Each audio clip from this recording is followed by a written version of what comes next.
Hi everybody, welcome to Mr. Piper's DIY Shopbox session, and today I'm going to show you how to make your very own Shopbox just like this one.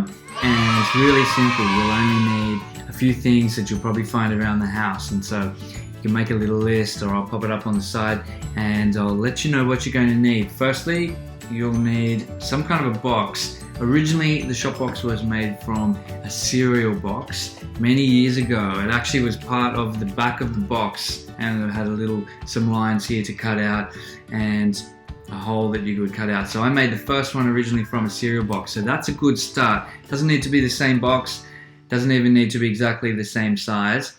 Something that'll be big enough to cut a hole in. And so have a look around, you'll find a good box. The cereal box usually works pretty well. Secondly, you will need a pencil, alright, and probably also a marker is good. That's going to help us when we're marking out the circle. To do that, something round that you can trace for the hole. Okay, maybe a lid will work, or a bowl. Something that's maybe a bit bigger than a tennis ball, but not too big. A plate might be too big, for example. You don't want to be too easy for people, but big enough that we can still get it inside. Next, after that, we'll need some scissors, all right, to cut out the hole, as well as I like to use Post-it notes on the top here. So if you can find some Post-it notes, that's great. If you don't find any Post-it notes, then you can just cut up some strips of paper and glue them on to the top, to the four corners, so a bit of paper. And the last thing you'll need is probably just keep a bit of sticky tape handy. So those are the things you're going to need. Okay, you can pause the video at any time and grab that, and then we'll show you how to get started with the next steps. Okay, bye.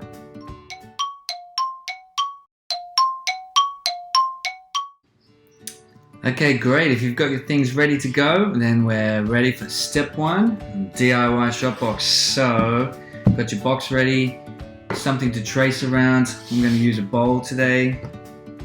If I hold it like this, I should be able to show you how I'm going to trace around. I'll just use my marker. You're welcome to start with the pencil first if you need to. Alright, get that somewhere in the middle. So you want to estimate somewhere where it's going to be roughly in the middle of the box, and then trace around slowly.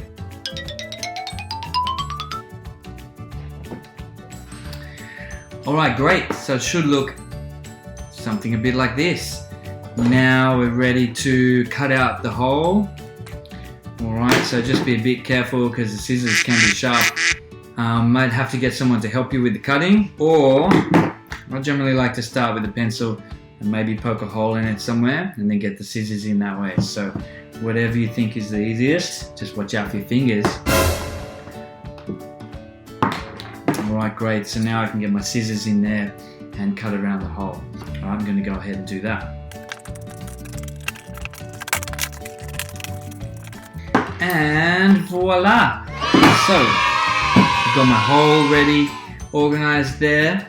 Next step is to get something for the four corners. Okay, so we're going to get into that one in just a sec. Get some Post-it notes ready.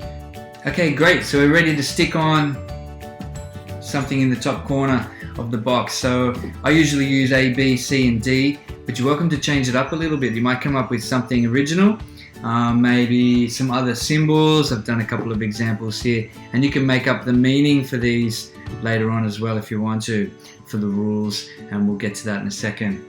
So you might make up your own ones, or if you've got some Post-it notes. Okay, Post-it notes work well because they stick straight on. You could just write it straight onto the Post-it note. Okay, or if you don't have a Post-it note, you can just stick on some paper. So I'm going to go and stick these on now.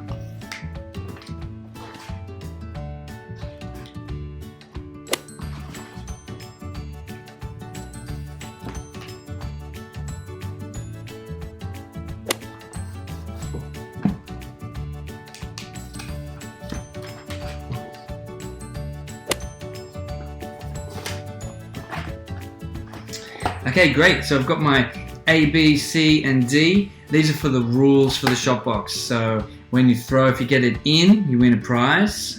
Usually that's a magical sticker or something similar. A is usually a free shot. B is a free shot, but you have to balance on one leg. C is a free shot, but you need to face backwards and then spin around and shoot.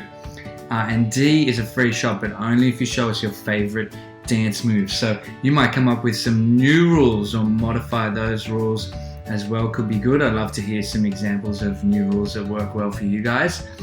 The last thing to do is to turn the box upside down, and down here, if we open up this end, it'll actually help it to stand up a little bit. So if you click that open carefully, fold these out, and now these are kind of like little feet that the shot box can stand up a little more easily. And you might have to stick it down if people are throwing really hard or something too, but all good. So actually there's only one last step before you're ready to use your shot box. Bit of scrap paper, or find yourself a magical meteor from somewhere.